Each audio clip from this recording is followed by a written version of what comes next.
20 minute में लुत्फ के दिन दुआ करी होती है ऑर्डर 20 মিনিটই বলি, দাঁড়া 20 মিনিটই হোক। তো দোয়া করারই দরকার কি? দোয়া করলে তো আমি এখন বদ দোয়া করবো না, দোয়া করারই দরকার নেই না। এমনি চলে যাবো মনে করলাম এই দেশ থেকে চলে যাবে, সাদা দেশে থাকা আবেগ দিয়ে তুমি আসলে বসেন। আল্লাহ তুমি আমাকে তৌফিক দিও, আর যারা বাধা দেয় এদেরকে অন্তত তুমি বুঝ দিও।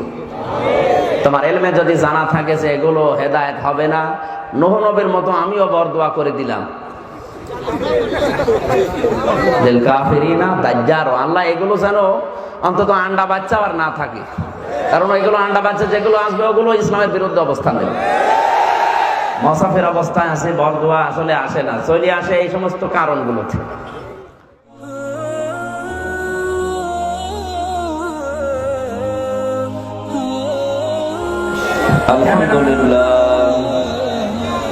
আলহামদুলিল্লাহি রাব্বিল মাশরিকাইন ওয়া রাব্বিল মাগরিবাইন আল্লাযী খালাকা কুল্লা শাইইন যাওজাইন ওয়া ওয়াজাবা আলাইনাল ইহসানা বিল ওয়ালিদাইন ওয়া নাশহাদু আল্লা ইলাহা ইল্লাল্লাহু ওয়াহদাহু লা শারীকা লাহু ওয়া আশহাদু আন্না মুহাম্মাদান আবদুহু ওয়া রাসূলুহু সাজ্জাদুল কাউনাইন সাল্লাল্লাহু আলাইহি ওয়া আলা আলিহি ওয়া আসহাবিহি ওয়া আতবাইহি আজমাইন লাইলা ওয়া নাহারান ফিত তারফাইন ফাকাদ ক্বালা আল্লাহু তাআলা ফি কালামিহিল মাজিদ ওয়া বুরহানিহিত তাওহীদ। জবান খুলে পড়েন আউযু বিল্লাহি মিনাশ শাইতানির রাজীম বিসমিল্লাহির রহমানির রহিম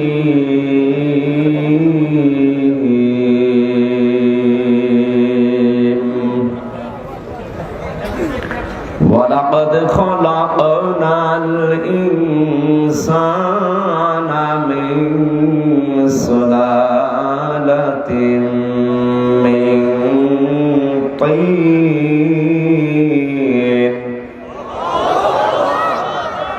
সাদাকতা ইয়া রাব্বানা।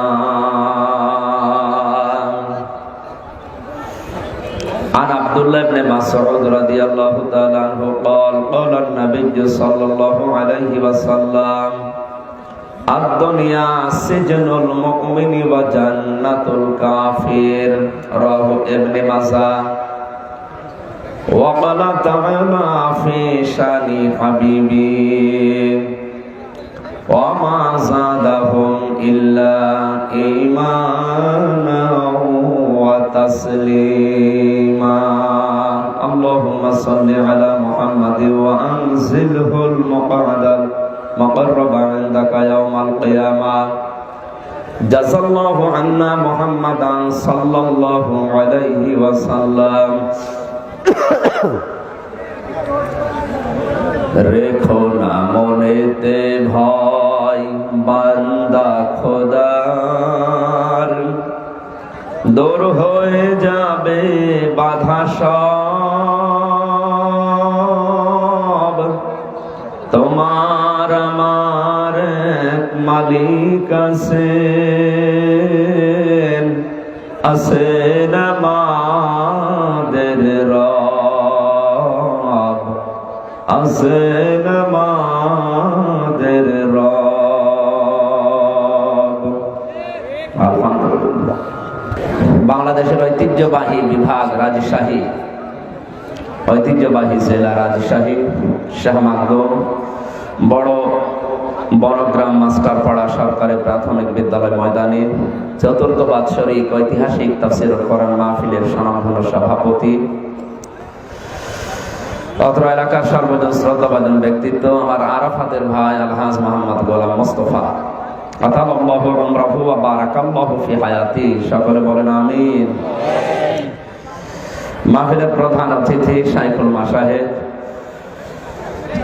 আমাদের অভিভাবক জনাব শাহাদত আলী সাহু, বিশেষ অতিথিবৃন্দ, বিশেষ করে সরওয়ার হোসেন ভাই, জামাল উদ্দিন ভাই, শফিকুল ইসলাম ভাই, আবুল কালাম আজাদ সহ সম্মানিত ব্যক্তিবর্গ, এই মাহফিলে এতক্ষণ পর্যন্ত কোরআনে কারীম থেকে যারা আলোচনা রাখলেন, আপনাদের রাজশাহীর সন্তান যারা মাওলানা শাহ আলম মোহাম্মদ বুলবুল, ইসলামিক চিন্তাবিদ, শিক্ষাবিদ, আলোচনা রাখলেন মাওলানা হোসাইন আহমেদ মাহফুজ চুয়াডাঙ্গা, হাফেজ মাওলানা জাহাঙ্গীর আলম, আলেমদের হায়াতের তাজ্জেবা সিহাতে কুরলিয়া কামনা করছি, সকলে বলেন আমিন।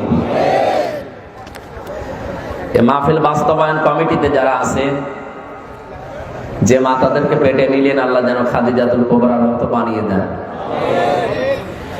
বিশেষ করে মাহফিলটা বাস্তবায়নের জন্য পেছন থেকে যারা সবচাইতে বেশি সহযোগিতার হাত বাড়িয়েছেন, প্রশাসনের, রাজশাহী জেলার ডিসি, এসপি এবং সদর থানার সম্মানিত সম্মানিত ওসি মহোদয়, ডিএসবির যে সমস্ত সম্মানিত ভাইরা এসেছেন, প্রশাসনের দায়িত্বে যারা নিয়োজিত, এই মানুষগুলোকে আল্লাহ রাব্বুল আলামিন দ্বীনের যে আজকের এই দায়িত্বটা দিলেন তাদের কাঁধের উপরে ইবাদত হিসাবে যেন মঞ্জুর করেন। হাফেজ মাওলানা আব্দুর রশিদের মাধ্যমে মাহফিলটা নিয়েছি, কোরআনে কারীমের ইজ্জতে আল্লাহ তার সম্মান যেন আরো বাড়িয়ে দেন। মঞ্চে বসে আছেন মাওলানা রেজাউল ইসলাম উজ্জ্বল, মাওলানা হুমায়ুন কবির, নাম না জানা অন্যান্য উলামা ইকরাম সহ সকলের সুউচ্চ মর্যাদা কামনা করছে মহান রবের দরবারে। দল, মত, জাতি, বর্ণ, ধর্ম নির্বিশেষে কোরআনের মহা প্রাদুর্ভাব চলছে তামাম দুনিয়ায়। এই কঠিন মুহূর্তে কোরআনের পেছনে একটু সময় দেওয়ার সুযোগ যে আল্লাহ বের করে দিলেন, এই পুরা সময়টাই যেন ইবাদত হিসাবে আল্লাহ মঞ্জুর করেন, সকলে বলেন আমিন। কোরআন শুনতে এসেছি, অন্য উদ্দেশ্য আছে আমাদের? আমাদের কোনো উদ্দেশ্য নেই, আমাদের উদ্দেশ্য কোরআনের সাথে লেগে থাকা। ইকবালু লিসাহিবিল কোরআন ইকরা ওয়ারতাকি ওয়ারাত্তিল কামা কুনতা তুরাত্তিলু ফিদ দুনিয়া ফাইন্না মানজিলাকা ইনদা আখিরি আয়াতিন তাকরাবু। আল্লাহ যেভাবে আমাদেরকে শিখিয়েছেন আমরা ওই ধাঁচে কথা বলতে চাই। রাজি আছেন তো? আমরা আল্লাহ পাক বলেন, কিতাবুন উনজিলা ইলাইকা ফালা ইয়াকুন ফি সাদরিকা হারাজুম মিনহু লিতুনযিরা বিহি ওয়া যিকরা লিল মুমিনিন। হে নবী, এই কোরআন আপনাকে আমি দিলাম একটা কিতাব, যখন মানুষের সামনে উপস্থাপন করবেন, আপনার মনের ভেতরে কোনো সংশয়, সন্দেহ, দ্বিধা, দ্বন্দ্ব, ভয়, ভীতি এগুলো যেন কাজ না করে। যিকরানিল মুমিনিন, কোরআন মুমিনদের জন্য উপদেশ। এতে হারাজন শব্দের ব্যাখ্যা আমি পেয়েছি দুইটা। এক নম্বরে কোরআনের কথা বলতে গেলে হয়তো যারা আপনার সামনে শ্রোতা আছে এরা এর মর্ম মানে এর সঠিক ব্যাখ্যাটা না বোঝার কারণে অবিশ্বাস করতে পারে, এরকম সংখ্যা কম না, একটু কম। যেটা বাস্তব ওইটা বলবেন। কোরআন অবিশ্বাস করে এরকম মুসলমান দুনিয়ায় নেই, সবাই বিশ্বাস করে, কিন্তু এর মর্মবাণী হয়তো অনেকে বোঝে না, এই জন্য মন খারাপ করে। দ্বিতীয় নম্বরে, সমাজে প্রচলিত এমন কিছু নিয়ম নীতি ইবাদত হিসাবে পালন হয়, আবহমান কাল থেকে চলে আসছে, অথচ ওটা ইবাদত না, মানুষ ইবাদত মনে করেই করছে। আপনি যদি এখন কোরআনের সঠিক ব্যাখ্যা, তাফসীর, বিশ্লেষণ করতে চান, দেখবেন ওই বিষয়গুলো সব প্রকাশ পেয়ে যাবে যে না, এগুলো তো ইবাদত না। তখন বাধা আসতে পারে, আপনার হাদিয়া তওফা বন্ধ হয়ে যেতে পারে, নজর নিয়ে যা আসার কথা ছিল ওগুলো নাও আসতে পারে। আমি একবার ঝিনাইদহ শৈলকুপা থানায় এক পীরের দরবারে আমারে নিয়ে গেল। তখন আমি সেকেন্ড ইয়ারে, বিশ্ববিদ্যালয়ে সেকেন্ড ইয়ারে পড়তাম, 11 সালে। আমার বলছে, হুজুর শিরিক আর বেদাতের বিরুদ্ধে কথা বলে। আমি যাওয়ার পরে দেখি ওই পীর সাহেবকে মানুষ সেজদা দিচ্ছে, নারী পুরুষ মিলে। এবার ওর নামেই তো প্রথমে শুরু হবে নাকি? 15-20 মিনিট মতো যাওয়ার পরে ওখান থেকে আওয়াজ দিচ্ছে পীর সাহেব, আমার দরবার গেল, ওরে তাড়াতাড়ি নামা। আসার সময় টাকা তো দূরের কথা, পালিয়ে বাঁচি না। আমি যদি যা দৃশ্য দেখেছিলাম ওগুলো না বলে এদিক ওদিকে কাটিয়ে চলে যেতাম, ওই দিন যা দেওয়ার কথা ছিল তা দিত, আরো বেশি দিত। এই জন্য নবীকে আল্লাহ জানিয়েছেন, হে নবী, আপনার নজর নিয়াজ, হাদিয়া, তোফা, চাপ সবকিছু আসতে পারে, বন্ধ হতে পারে। এজন্য কারো দিকে আপনি তাকাবেন না, কে বেজার হবে খুশি হবে ওটা আপনার দেখার দরকার নেই। আপনি কোরআন যখন জবান দিয়ে বলবেন তখন আমি আল্লাহর দিকে তাকাবেন। আমরা আল্লাহর এই ধরনটা সামনে রাখতে চাই নাকি? অন্তত 1-1.5 ঘন্টা, আমরা 1 ঘন্টা 15 মিনিট সময় পাবো। কোরআনের একটা মাত্র আয়াত পড়েছি, বিশ্বনবীর লক্ষ লক্ষ হাদিসের একটা টুকরা পড়েছি। এই দুইটাকে পুঁজি করে সামনে নিয়ে যতক্ষণ আমার মালিক আমাকে সামর্থ্য দান করে আমরা চেষ্টা চালাবো এটা প্রাইজ করার, ডেলিভারি দেওয়ার। আল্লাহ যেন আমাকে তৌফিক দেন, আপনাদের শোনার মতো ধৈর্য দান করেন, আমিন। ধর্মমত নির্বিশেষে যারা এসেছি একটু আওয়াজ দিয়ে বলেন আলহামদুলিল্লাহ। এই যে কথাটা বললেন, একটা কথা তৈরি হতে আপনার কণ্ঠের ভেতরে ধাক্কা লাগে 27টা। কত? 27টা ধাক্কা লাগে কথাটা তৈরি হতে। মনে করছেন বলে ফেললাম আর কি না, বিজ্ঞান জানিয়েছে এই 27টা স্তরের একটা যদি অকেজো হয়ে যায়, দুর্বল হয়ে যায়, আপনার কথা আর সঠিক বের হবে না। সুতরাং এই নিয়ামত এখনো পর্যন্ত আল্লাহ যাদেরকে দিয়ে রাখলেন, এই বাক শক্তি যেটা, তারা আরেকবার বলেন আলহামদুলিল্লাহ। দরুদ আর সালাম পড়ছে আমাদের নবী, মানবতার মহান শিক্ষক মুহাম্মদুর রাসূলুল্লাহ সাল্লাল্লাহু আলাইহি ওয়াসাল্লামের প্রতি। পৃথিবীর এমন কোন দিক আর বিভাগ নেই যেটা তার কাছ থেকে শেখা যায় না। নবীজি জানিয়েছেন, মাল্লাম ইয়ারহাম সাগীরানা ওয়া লাম ইউক্কির কাবীরানা ওয়া লাম ইউযিল্লা আলিমানা ফালাইসা মিন্না। হাদিসের 3 নম্বর অংশটা যদিও আমরা অনেকে জানি না বা পড়িও না, এই অংশটা দরকার এখন সবচেয়ে বেশি। নবী বলেন, যারা বড়দেরকে শ্রদ্ধা করে না, সম্মান দেয় না, আর ছোটদেরকে স্নেহ করে না, ভালোবাসে না, ওয়ালাম ইউযিল্লা আলিমানা, আর আলেমদেরকে যারা মর্যাদা ইজ্জত করে না, এরা আমার উম্মত না। লাইসা মিন্না বললে অর্থ হয়ে যেত, মাঝখানে ফা দিয়েছেন, ফালাইসা মিন্না। ফা দিলেন কেন? উপরে বর্ণিত এই 3টা কথা যদি সত্যি কেউ না মানে, আর ও যদি আকাশ দিয়ে উড়িয়েও যায়, ও নবীর উম্মত এখনো হতে পারে না। এই জন্য আপনাকে নবীর উম্মত হতে হলে এই 3টা কথা সব সময় মনে রাখা লাগবে। বড় মানে এখানে কিন্তু শুধু বয়সে বড় তা না, বয়সে তো আবু সাহেব আমাদের বড়, কি আমি তো অন্তত আবু সাহেব ছোট। এখানে বয়সে বড় কারা? আল্লাহ তাআলা বলেন, ইন্না আকরামাকুম ইনদাল্লাহি আতকাকুম, আমার কাছে সবচেয়ে বড় তারা যারা আমাকে বেশি ভয় করে। আর আল্লাহকে বেশি ভয় করে কারা দুনিয়ায়? ইন্নামা ইয়াখশাল্লাহা মিন ইবাদিহিল উলামা। আমি আল্লাহকে যারা বেশি ভয় করে তারা আলেম, এরা সবচেয়ে বেশি ভয় করে আমি আল্লাহর বান্দাদের ভেতরে। তাহলে বড় কারা? আমরা বুঝলাম আলেমরা। কারা? কারণ এরা আল্লাহকে বেশি ভয় করে। আলেম কারা? যাদের নামের আগে মাওলানা আছে, মুফতি লেখা আছে না। আলেম হচ্ছে ওই লোকটা যে তার জ্ঞান অনুযায়ী আমল করে। ওমান আযলামু মিম্মান কাতামা শাহাদাতান ইনদাহু মিনাল্লাহ। ওই লোকটার চাইতে বড় জালেম আল্লাহর কাছে আর কেউ নেই, যে লোকটা এই দুনিয়ার ময়দানে কোরআনের জ্ঞান অর্জন করার পরে পৃথিবীর কোন স্বার্থ পেয়ে গোপন করে রাখে। এ ধরনের আলেম এখন দুনিয়ায় নেই, বেশি।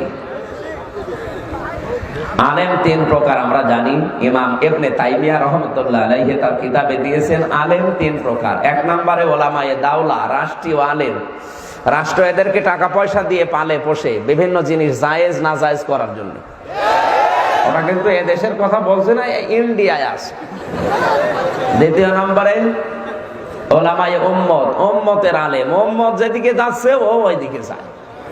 বাবা শাহজালাল সব হালা। 3 নাম্বার ওলামায়ে মিল্লাত, ধর্মীয় আলেম। এটা কারো দিকে তাকায় না, কে রাজি হবে, বেজার হবে, খুশি হবে না। এ দেখবে আমার আল্লাহ এবং রাসূল রাজি আছে কিনা। এই হক্কানি আলেম বলা হয় এদেরকে। কি আলেম? হক্কানি আলেম পাওয়া যায় কোথায়? ইমাম ইবনে তাইমিয়া ওনার এই লিখিত বক্তব্যের পরে দিয়েছেন, 3টা জায়গায় খোঁজ করলে তোমরা পাবে। 1 নম্বরে যদি হাক্কানি আলেম দেখতে চাও তাহলে জালেমের জেলখানায় গিয়ে খোঁজ করো। 2 নম্বরে মাটির নিচে, তার মানে কবরে, কবরে গেলে আপনি হাক্কানি আলেম পাবেন। 3 নম্বরে জিহাদের ময়দানে। আর আমার যতটুকু ধারণা এই বাংলাদেশ সম্পর্কে, এই পৃথিবীতে এখন সবচাইতে বড় জিহাদের ময়দান এই কোরআনের ময়দান। এখানে হক কথা বলে টিকে থাকা যে কত কঠিন, এটা কোনো বদনা হুজুর বুঝবে না। এটা টের পাওয়ার জন্য এই ময়দানে আসা লাগবে। সুতরাং বাস্তবতা আমরা হাক্কানি আলেম মনে করে যারা দরবারে বসে আছে। কিছুদিন আগে আল্লাহর এক ওলি বিদায় নিয়েছে, দেওয়ান বাকি, ওনার এক সন্তানও আছে। তো এইগুলো হাক্কানি আলেম মনে করলে আপনার ঈমান আরো চলে যাবে, কারণ যত বেহক কথা ওর মুখ দিয়ে বের হয়। ও বলছে আমার বাবা আল্লাহর সাথে দেখা করতে গেছে। আর কোরআনে আল্লাহ জানিয়েছেন ইন্নাকা মাইয়িতুন ওয়া ইন্নাহুম মাইয়িতুন, হে নবী আপনিও ইন্তেকাল করবেন, ওরাও মারা যাবে। ইন্নাকা মাইয়িতুন ওয়া ইন্নাহুম, এই হোমের ভেতরে দেওয়ান বাকি নেই। বলেন বলেন, তোর সন্তান যা বলছে তো কোরআন বিরোধী কথা, এই হক কথা না হক? জেনে ওকে যদি কেউ হাক্কানি আলেম মনে করে, কি কান্দন করছিল কিছু আবেগওয়ালা ভক্ত, পুরো না বুঝে করে। আমরা আলেম পেলাম এখানে 3 প্রকার। হাক্কানি আলেম যারা, এদের পাওয়া যায় 3 জায়গায়। এরা আল্লাহকে বেশি ভয় করে, এরা সবচাইতে বড়। তাহলে সম্মান দেওয়া লাগবে কাদের? বয়সে যারা বড়, এরাই নাকি? অবশ্যই আপনি বুঝতে পেরেছেন। 2 নম্বরে যারা ছোটদেরকে শ্রদ্ধা করে না, সম্মান দেয় না। ছোট মানে শুধু বয়সে ছোট না, আপনার পদে ছোট, মর্যাদায় ছোট, চেয়ারে ছোট। আপনি আছেন এমন চেয়ারে, তার নিচে আরো 10টা চেয়ার আছে। এই চেয়ারে যারা যারা বসে আছে সব আপনার ছোট। এটাকে স্নেহ করা লাগবে, ভালোবাসা লাগবে। এটা সব জায়গায়, প্রশাসন থেকে শুরু করে একেবারে শিক্ষা ব্যবস্থার যে সমস্ত চেয়ার গুলো আছে, বাংলাদেশের যত চেয়ার আজ, উপরওয়ালা যদি এই চেয়ার গুলো যারা বসে আছে 1734 জন মেন দায়িত্বে আছে, এনারা যদি নিচের এই ছোট যারা আমরা আছি আমাদের এই মানুষগুলোকে স্নেহ ভালোবাসা দিত। 3 নম্বরে ওয়ালাম ইউজিল্লা আলিমানা, যারা আলেমদেরকে মর্যাদা দেয় না, ইজ্জত করে না। আলেম কারা বোঝা গেছে? যারা জ্ঞান অনুযায়ী পরিস্থিতি যত কঠিন হোক আমল করবে। এটা যারা মানে না, ফালাইসা মিন্না, নবী বলেন এরা আমার উম্মতের ভেতরেই নেই। জোরে বলেন নাউযুবিল্লাহ। নবীজি যদি বলেন তুই আমার দলের না, আমার উম্মত না, তে আপনাকে আর কে পরিচয় দিলে আপনি খুশি হবেন বলেন? আমি যদিও আমার কণ্ঠ এখন ভাঙ্গা এবং শরীরও খারাপ, যে কথা বললাম এটা কি বাস্তবের সাথে আমাদের জীবন এখন মিলছে? আল্লাহ এই হাদিসটা যেন অন্তত আমল করার তৌফিক আমাদের দান করে। জোরে বলেন আমিন। কোরআনে কারীমের 6666টি আয়াতের একটা মাত্র আয়াত পড়েছি। সূরা মুমিনুন আয়াত নাম্বার 12। কোন সূরা? 118টা আয়াত আছে, 6টা রুকু আছে, মাত্র একটা আয়াত পড়েছি। আমাকে আল্লাহ যতটুকু জ্ঞান দিয়েছে, এই আয়াতের ভেতরে যত তথ্য আছে, এই তথ্য যদি আমি আমার জীবনে আলোচনা করতে শুরু করি অন্তত শেষ হবে না। যত তথ্য আছে আমরা অ্যাডভার্টাইজ করার চেষ্টা চালাচ্ছি। 12 নম্বর আয়াত, জবান খুলে এক একটি আয়াতে 10টা করে নেকি পাওয়ার নিয়তে আপনি পড়বেন। আমরা জানি পৃথিবীর কোনো ইবাদত করার আগে আউযুবিল্লাহ পড়া লাগবে, মাস্ট বি। এটা আমরা পাইনি। আপনারা পেয়েছেন কোন জায়গায়? নেই। তো কোরআন পড়ার আগে আউযুবিল্লাহ মাস্ট বি, আপনাকে পড়াই লাগবে। না পড়লে আপনার গুনাহ হবে, ওয়াজিব তরক করার গুনাহ হবে।